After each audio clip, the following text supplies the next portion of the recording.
पहले तो मैं आप सब लोगों को फ्रीडम फाइटर का हॉस्पिटल का स्वागत करता हूँ। ये प्रेस कॉन्फ्रेंस लेने का जो मेन कारण है, बेसिकली ये हॉस्पिटल चालू हो चुकी है एंड उसमें जो सर्विसेज लोगों के लिए मिलने वाली है उसकी एक जानकारी देनी है और हमें स्थानीय वासी और आजू बाजू की जो और भी रिलेटेड पेशेंट की और इवन थाने मुख्य तक सब लोगों को पता चले कि ये हॉस्पिटल चालू हो गई है और इस हॉस्पिटल में एक यूनिक क्या है जो इस हॉस्पिटल में हो रहा है उसकी जानकारी आप लोगों को देनी। हॉस्पिटल तो ओपन होती रहती है पर ये हॉस्पिटल में खास क्या है। ये हॉस्पिटल भले ही बहुत दिनों से सबकी अपेक्षा में थी कि कब चालू होगी बट जब चालू हुआ वो ऐसा चालू हुआ कि इसका मिसाल में इंडिया में आप अभी ले नहीं सकते। मैं अभी उसके एक एक करके बताता हूँ कैसे। ये हॉस्पिटल पीपीपी तत्व पे चल रही है मतलब पब्लिक प्राइवेट पार्टनरशिप। थाने म्युनिसिपल कॉर्पोरेशन का बिल्डिंग है और उन्होंने मुझे मतलब मेरी कंपनी को प्लैटिनम हॉस्पिटल प्राइवेट लिमिटेड को ये हॉस्पिटल चलाने के लिए दिया है। इस हॉस्पिटल में कंस्ट्रक्शन वर्क पहले से हुई थी। हमें देने के बाद हमने उसमें और बढ़ोतरी की मतलब पहले जैसे ऑपरेशन थिएटर सिर्फ 5 ही और वो ऑपरेशन थिएटर सिर्फ स्ट्रक्चर बने हुए थे। अभी हमने उसको 9 बना। आईसीयू बेड्स पहले सिर्फ 20 ही थे, हमने उसको अभी लगभग 35 बना दिए एंड जेंडर वार्ड में उसी हिसाब से काफी बना दिया है। अभी की फेज में इस हॉस्पिटल में जो जो सर्विसेज चालू हुई है उसमें से मेजर आप समझ सकते हैं कि सीधे एक general hospital cum super speciality hospital. General hospital cum super speciality hospital में अगर मैं आपको बताऊं कि क्या क्या स्पेशलिटी कवर हो रही है उसमें जनरल आप समझ लीजिए जनरल सर्जन हो गए जो पहले आते हैं। जनरल सर्जन जो हमारा मेडिसिन डिपार्टमेंट है जनरल मेडिसिन। फिर हमारे यहाँ आ गया ऑर्थोपेडिक डिपार्टमेंट। फिर ऑर्थो के बाद हमारे सुपर स्पेशलिटी डिपार्टमेंट का आगे neurology, cardiology, onco surgery, neuro surgery, ये सारे डिपार्टमेंट यहाँ पे फुल फ्लेजेड चालू हो चुके हैं। अभी मैं आपको एक एक करके उसके बारे में पूरा और डिटेल में बताऊंगा। उससे पहले आप इस हॉस्पिटल का जो कोर पॉइंट है जो मैंने इसलिए प्रेस कॉन्फ्रेंस है ये नो कैश काउंटर हॉस्पिटल। ये नो कैश काउंटर हॉस्पिटल होता क्या है? नो कैश काउंटर मतलब जब पे कोई काउंटर नहीं है। जो भी पेशेंट इस हॉस्पिटल में आएंगे इनको काउंटर नहीं है तो पैसा भरने की जगह नहीं है मतलब पैसा उनसे लिया नहीं जाएगा। और सर्विसेज जितनी सर्विसेज है इस हॉस्पिटल के अंदर में वो सारे के सारे सर्विसेज उनको मुफ्त में दिए जाएंगे। अभी मुफ्त में दिए जाने वाली चीजों को 2 कैटेगरी में डिवाइड करते हैं। आपकी जानकारी के लिए बता रहा हूँ। जनता के लिए तो सब फ्री है सिर्फ आपको जानने के लिए होने चाहिए।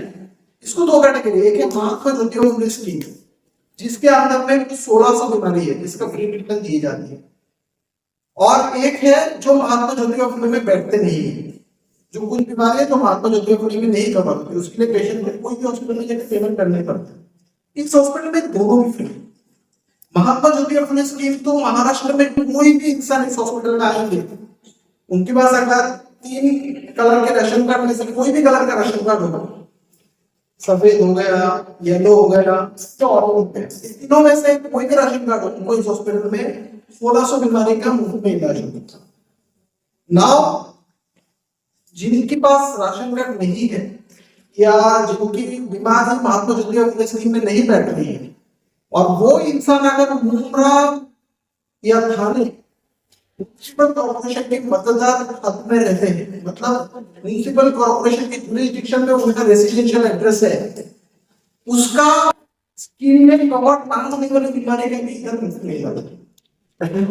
सो अल्टीमेटली एक ऐसा हॉस्पिटल बन गया है जहां पे पेशेंट जब आता है फर्स्ट जिसको पता ही नहीं है उसको क्या बीमारी है बट उसको तकलीफ है उसको वो बीमारी क्या है वो पता करने के लिए जो ओपीडी डॉक्टर की कंसल्टेशन है वो इधर पे फ्री मिल जाएगी। कंसल्टेशन में डॉक्टर ने कोई दवाई बताई वो दवाई भी पीएमसी के थ्रू उनको फ्री में मिलने वाली है।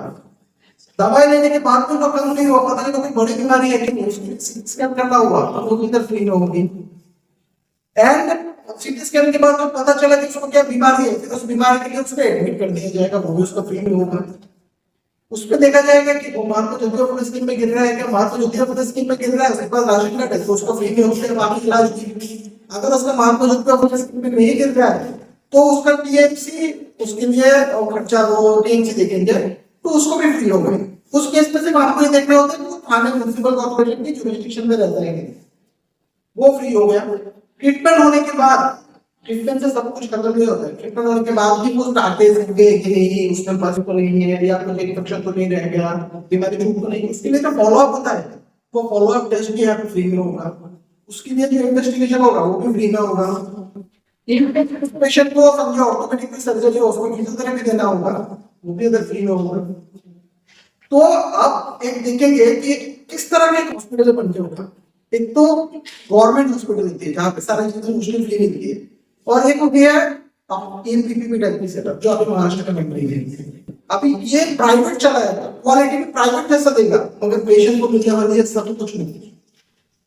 स्टार्टिंग अभी पहले क्या होता है, महात्मा ज्योति फुल स्कीम में बता रही है क्या, महात्मा ज्योति फुल स्कीम में तो सिर्फ बड़े बड़े बीमारियां होती है, छोटी बीमारी के बुखार हो गया, इन्फेक्शन हो गया, अस्थमा हो गया, डायबिटीज हो गया, उनका क्या, उनका भी मुफ्त दवा मिलेगी, मुफ्त टेस्ट। और एक जो बड़ी बात जो मुझे इंडिया में शायद पहली बार हो रही है इस हॉस्पिटल में, वो है हमारे जो पेशेंट जो एडमिट होंगे उनको अगर एमआरआई टेस्ट भी लगा तो एमआरआई टेस्ट भी यहाँ पर मुफ्त में होगी। तो आप देखेंगे कि पेशेंट को बाहर जाने की जरूरत ही नहीं है, सिर्फ इधर आ गए उसकी बीमारी अगर हमसे ट्रीट करने लायक है तो यहाँ पे पूर्ण तरह मुफ्त में होगी। भले वो 2 दिन का ट्रीटमेंट हो 10 दिन का हो कि 1 महीने। सो एक जो चीजें हैं जो भारतवर्ष में पहली बार आप बोल सकते हैं कि एग्जाम्पल शायद महाराष्ट्र में मुंब्रा में हो गया, तो ये मुंब्रा को एक महाराष्ट्र के मैप में बहुत अच्छे पोजीशन में लेके आएगा।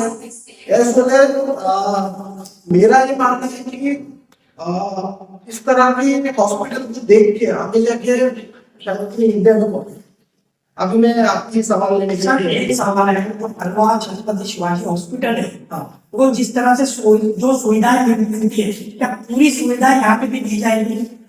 पूरी जो सुविधा छत्रपति में मिलती है वो सारे सुविधाएं यहाँ पे मिलेंगी बेटर क्वालिटी की। सर मैटरनिटी फाइल प्रायोरिटी होनी चाहिए, मैटरनिटी के लिए कुछ आपने खास बताया है, मैटरनिटी के लिए क्या समझा? मैं आपको बताना चाहूंगा मैटरनिटी और पीडियाट्रिक ये जो डिपार्टमेंट है ये नाले म्युनिसिपल कॉर्पोरेशन खुद चला रही है, ये हमें नहीं दिया गया है। बट गायनेकोलॉजी प्रॉब्लम तो और होती है, जैसे महिला लोगों को हिस्टेक्टोमीज करने होती है, ओवरियन सिस्ट हो जाती है, फाइब्रॉइड हो जाती है, जिस प्रॉब्लम के लिए महिला बहुत टाइम होते हैं और खर्चा करने भी नहीं करते, लेके रहते। अभी ऐसा कुछ करने की जरूरत नहीं है। मेरे आपकी जो महिला बहन लोगों को ये अपील है कि आपको कुछ भी तकलीफ हो, आपकी ये जो सर्जरीज के नाम होते हैं हिस्टेक्टोमी या ओवरियन सिस्ट या फाइब्रॉइड, इसकी ट्रीटमेंट सर्जरी के यहाँ पे मुफ्त में होगी। सर मेन यहाँ प्रॉब्लम है हॉस्पिटल में पेशेंट इमरजेंसी हो तो उसके लिए एम्बुलेंस की सर्विस क्या है? एम्बुलेंस के लिए आपकी किस स्टेज में इमरजेंसी सर्विसेज पूरी तरह से चालू हो चुकी है। अभी हार्ट अटैक पेशेंट आए, फ्रैक्चर आए या टेनिटोमी हेड इंजरी पेशेंट आए, उसको हम ट्रीट करने के लिए हॉस्पिटल चाहिए सर। दूसरी दिन में ये सारे पेशेंट को किया जाता है। सर आपने कहा था कि 2 योजना, इसमें से आपने एक ज्योतिबा फुले योजना बताया, बट आभा योजना भी आजकल चल रहा है, आपकी कौन सी 2 योजनाएं यहाँ पर काम करेगी? देखिए एक तो है गवर्नमेंट स्टेट गवर्नमेंट का जो स्कीम है महात्मा ज्योतिबा फुले स्कीम, उसके साथ जो स्कीम जुड़ के आता है आजकल। पहले क्या अलग अलग आते थे, जब से ये सरकार है अपनी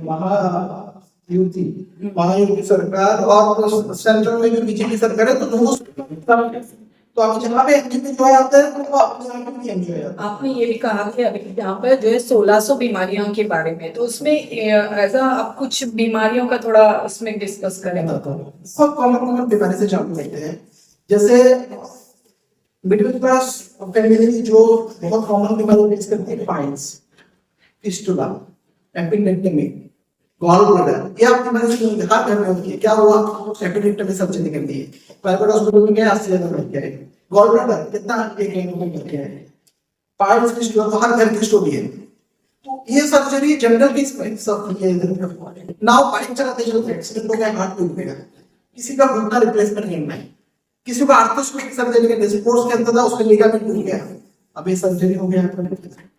अब किडनी में हो गई स्टोन या ब्लड में स्टोन हो गए, यूरेथ्रा में स्टोन हो गए, पानी कम ना पीने की वजह से बहुत टाइम स्टोन होते हैं, इसमें उम्र का स्टोन नहीं बोला जाता है बिकॉज और मतलब हम जो फास्टिंग करते हैं उसमें बहुत टाइम स्टोन क्रिएट होने के चांसेस रहते हैं बहुत ज्यादा।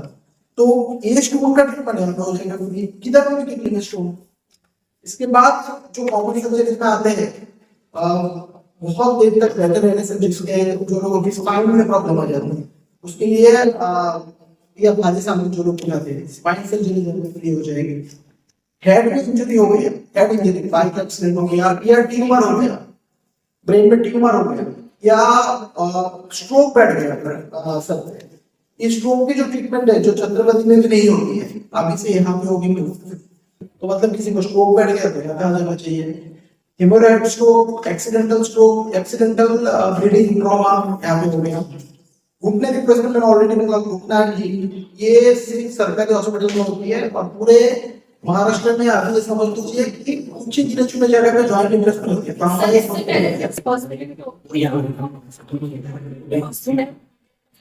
तरीके से चालू है। तो इस बार कितनी श्योरिटी है कि चालू है? बस कई दफा पत्रकार न्यूज चलाते हैं, सेकंड टाइम बस हॉस्पिटल चालू है। तो इस बार किसी परमानेंट श्योरिटी आपकी तरफ से कि हॉस्पिटल 100% चालू हो चुका है? और कब से चालू है? आपको जानकारी देते हुए मुझे बहुत खुशी हो रही है कि अभी की आज के दिन में 30 के ऊपर पेशेंट एडमिटेड है। तो कल आपका स्टेटमेंट बदलने वाला नहीं? आपको जाके दिखा देंगे, हम विजिट करवा देंगे। अभी पेशेंट एडमिटेड है, पेशेंट आ रहे हैं, जो पेशेंट आ रहा है उनका ट्रीटमेंट हॉस्पिटल में हो सकता है सब एडमिट। सर इमरजेंसी में मुंब्रा पुलिस स्टेशन द्वारा जो तलवार छत्रपति हॉस्पिटल भेजा जाता है वो यहाँ पर होगा कि नहीं? काफी चालू हो सकता है, चालू हुआ है तो काफी चालू होता है एमएलसी के लिए वो पेशेंट का पोस्टमार्टम के केसेस होते हैं या पेशेंट की एडमिटेड केसेस होती है। नहीं मारपीट हुई तो गवर्नमेंट जो मेडिकल ऑफिसर है वो देते हैं। तो मारपीट वाले जो पेशेंट है ना उसको अगर सर्टिफिकेट करवाना है कि कितना चोट लगा है तो वो सिर्फ छत्रपति की करवाना है, ट्रीटमेंट किधर होगा। सर आपने मतलब सर पेशेंट से अभी क्या पूरा झगड़ा पड़ रहा है आपको वापस हॉस्पिटल कुछ भी ये पांच भी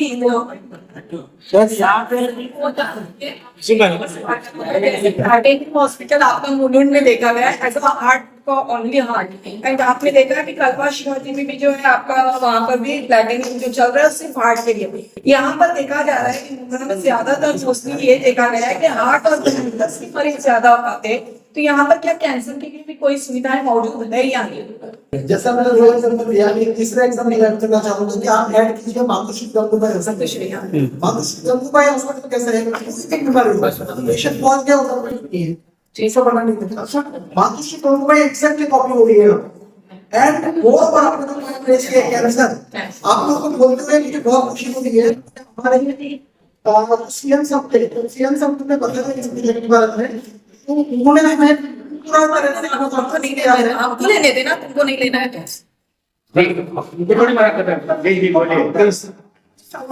बहुत जल्दी इसके बाद यहाँ पे cancer surgery, radiation oncology. Sir आपने बताया सब बीमारी का इलाज तो होगा यहाँ पर डॉक्टर अवेलेबल रहेगा 24/7 कि यहाँ पर बहुत कम्प्लीटेड डॉक्टर नहीं रहते, तो उसके केस पे क्या रहेगा? डॉक्टर रहेगा 11 तारीख से बताया गया और 11 तारीख के बाद अपने हॉस्पिटल चालू करेंगे। आज के दिन में 30 से 40 पेशेंट हो रहे, 200 ओपीडी चालू हो चुकी है। सर डॉक्टर्स की संख्या बताइए, डॉक्टर्स की संख्या। तो ये समझ लीजिए कि हम लोग पूरी तरह से तैयार है, कोई भी स्पेशलिटी का पेशेंट हो उसको ट्रीट करने के लिए। स्टाफ डॉक्टर अवेलेबल अभी स्टाफ टोटल डॉक्टर कितने अवेलेबल है? आगे कितने सर्जन कितने टोटल डॉक्टर कितने अवेलेबल है अभी फिलहाल? हमारे पास सारे स्टाफ मिला के लगभग 150 के ऊपर staff doctor only doctor vacancy निकली थी उसमें देखिए स्टाफ में general surgeon, physician, orthopaedic surgeon, gynaecologist, anaesthetic, nephrologist, neurologist, cardiac surgeon, ये सारे स्पेशलिटी यहाँ पे फुल टाइम चालू है। आपकी पेशेंट आए थे मना नहीं किया जाएगा। कैंसर सर्जरी और न्यूरो सर्जरी ये सब के लिए डॉक्टर उनको है, इसके लिए डॉक्टर बेटर नहीं है, पेशेंट आते हैं उनका डॉक्टर आके उनको करेंगे, but most of the important चीज है ये पेशेंट को रिफ्यूज नहीं किया जाएगा, पेशेंट आएंगे सर बता रहा हूँ कि आप डॉक्टर आपके मौजूद हैं, तो फिर आ रहे हो क्यों यहाँ पेशेंट्स को ये एग्जामिन कर रहे हैं, स्पेशलिस्ट नहीं है। नहीं, मैं आपको ये सारे चीजें क्लियर करना चाहूंगा। जब स्पेशलिटी जैसे न्यूरो स्पेशलिटी जैसे गैस्ट्रोएंटरोलॉजी हो गई, इस तरह के डॉक्टर्स को कंटिन्यूअस उधर बैठा के नहीं रख सकते। ये डॉक्टर्स क्या करते हैं, जब एडमिट होते हैं तब उनका प्रोसेस चालू होते हैं, तो जो प्रीलिमिनरी वाले कंडीशन हो वो हमारे आगे करते हैं, ट्रीटमेंट स्पेशलिटी डॉक्टर करते हैं। सर बिल्कुल सर लास्ट क्वेश्चन बहुत हॉस्पिटल में जब आते हैं तो आपको डॉक्यूमेंट क्या लाना है, आज आपके पास राशन कार्ड है, महाराष्ट्र का कोई भी कार्ड हो, वो राशन कार्ड और आधार कार्ड लेके आते हैं। अगर आपके पास राशन कार्ड नहीं है किसी कारण से, तो आप जिसका पता चले कि आप थाने के मतदान क्षेत्र में रहते हैं,